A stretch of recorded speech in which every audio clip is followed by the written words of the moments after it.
Hello again and welcome to Ndudu by Fafa. Welcome again to my creative African cooking channel, Ndudu by Fafa. My name is Fafa Gilbert and I'm the chef behind Ndudu by Fafa. Thank you again for joining me. And today on the menu, I have something rather good. Okay, now you know it's World Jollof Rice Day. So of course I am going to be making jollof rice, but not as you know it. Of course with my own twist, which is the corned beef jollof rice. Now this recipe is filled with fond memories of my childhood, since my mom used to make it often and she would serve it with the Ghanaian fried chicken with some salad as well. It was delicious. And you know what, Mama, thank you very much, because I'm paying homage to this your dish and I hope I've done it justice. Can you imagine? Anyway, here are the list of ingredients you will need for this recipe.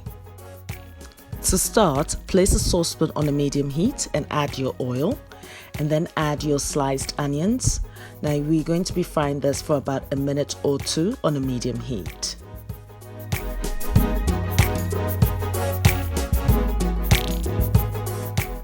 Once you've fried your onions for about 2 minutes, blend together your ginger, garlic, onion, as well as aniseed and add about 40 grams of that to your onion mix.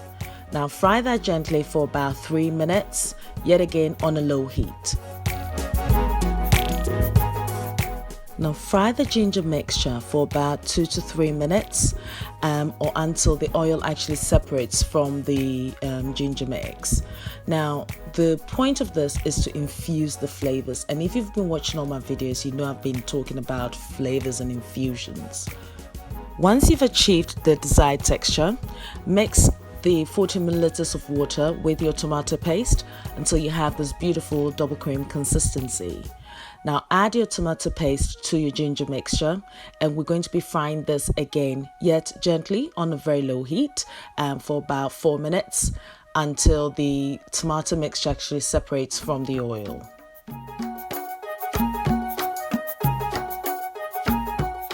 Now add your habanero chili and stir. Now you should cook this for another minute, yet again for the infusion to take place. Alternatively, you can actually add your habanero chili to your ginger mixture and blend it together. So I'm now going to add some salt to my dish. Now I have got pink salt, that's what I have available, but you can use your normal salt. Now I'm just going to add a maximum of 1 teaspoonful of the salt to the mixture. Reason being, I'll be using the corned beef, which is usually salty, and you do not want to actually add too much salt, because if you do so, you might end up with a salty dish, and that is just a big no-no to jollof rice.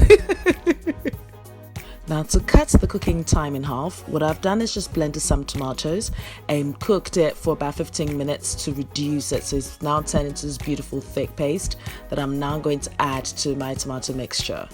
And here we have it. So your stew is almost done now. Alternatively, if I did not actually cook or reduce the water contents of the tomatoes, then it means I would have to spend an extra 20 minutes in doing so. But we've cut that cooking time in half, so that's a great tip there. Now, when you're actually making your jollof stew, I just think that you should make it in a huge batch. Make a lot and then you can reserve the rest in the freezer for no longer than 3 months.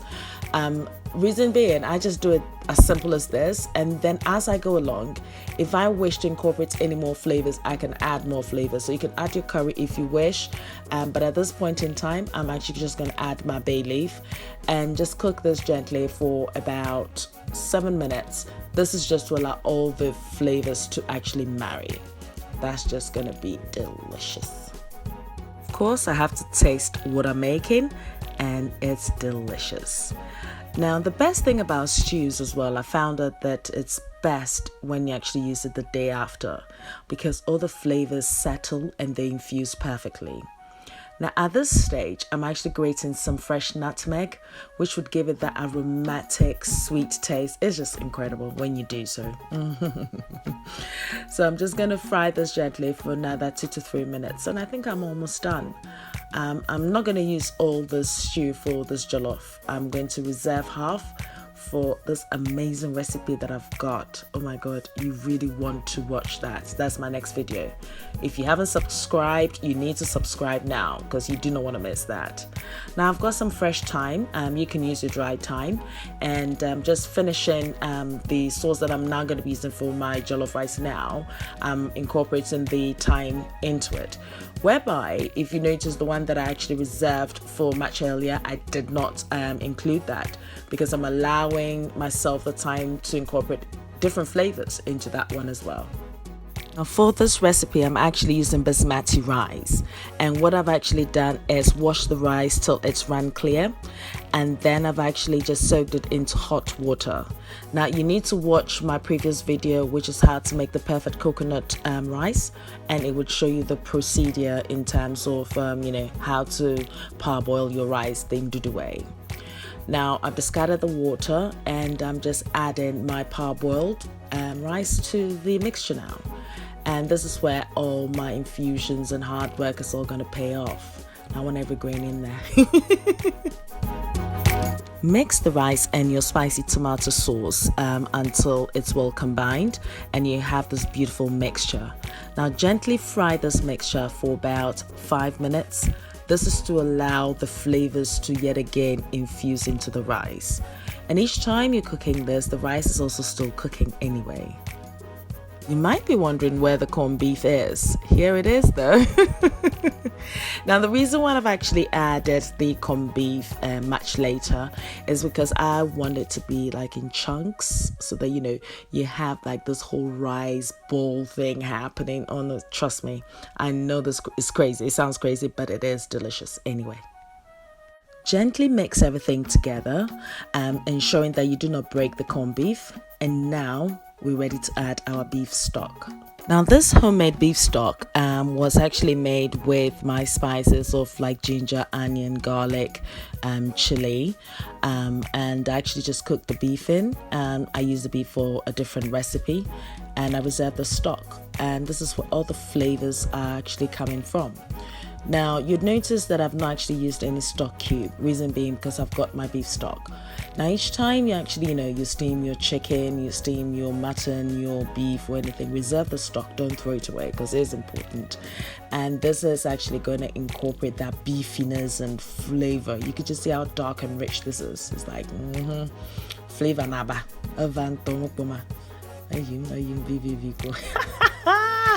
I think this is the bomb, isn't it? Mom, I hope I'm making you proud so far.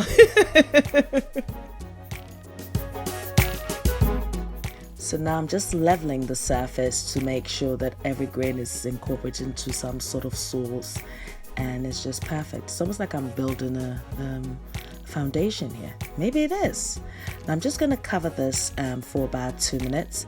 And once the rice starts to bubble, I actually use my grease-proof paper, and I'm going to be sealing this bad girl. So here we go. You can see that beautiful bubble. Yeah. Yet again, remember, I'm on a very low heat now because I'm just using the residual heat in cooking this. Now don't be tempted to actually add too much water to your jollof rice because rice actually cooks perfectly in its own steam. It just needs a little bit of water and then it cooks in the steam. And as you can see, I'm just stirring everything up, and I know that it's all incorporated because I want an even cook. And yet again, I'm building that foundation, and the greaseproof paper is ready to rumble. So ensure you seal every corner of your rice because this method is to trap the steam in. And then I'll be covering this with the lid and leaving this to actually cook for 10 minutes. And that's all it needs. It's just that residual heat, that indirect heat that's coming up, and it's just gonna be beautiful. The house smells good actually. I think I'm ready. Yeah. Now let's see. Da-na-na-na. Did it work? Did it work? Oh, foundation is still there. Okay, looks fluffy. Okay. Now let's see. Hurry up.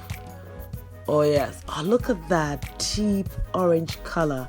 And look at that chunk of corned beef. Yay. This one there. Me now, I want to eat it, even though I've eaten it already. I want to eat it again and again. Hey, this is not any other food. Ndudu ntwenye yalo. Mivami dunulo abilo. Eduana na beng Brian Diwai. Near be bawaye. Okay, all I've been saying is it's ready. You are invited. Let's eat. Thank you again for joining me. It's Fafa Gilbert here from Ndudu by Fafa. And if you do like what you've seen, click that subscribe button. Try this recipe and show me some love. Now you see, I'm going to be adding some skirmishes to it. I'm just adding some fresh onions, as well as add some tomatoes on top of it, and that's just beautiful because it's nice to actually crunch onto that onion and then the tomato. Then you've got that corned beef, and you know where I'm going with this. You have to try this. Yeah, you do. It's not any other food. This is Ndudu. Thank you again for watching and for taking the time out. Now, if this is your first time of actually watching, I hope you have actually clicked that subscribe button to show me some more love. And you're welcome to the page as well. Do not forget to subscribe, as I always keep saying. Tell a friend to tell a friend to tell a friend to watch the videos, to subscribe. Help me spread my Creative African Cooking channel. I do appreciate each and every one of you. And you can find more inspiring recipes on my blog, ndudubyfafa.blogspot.com, as well as fafagilbert.com.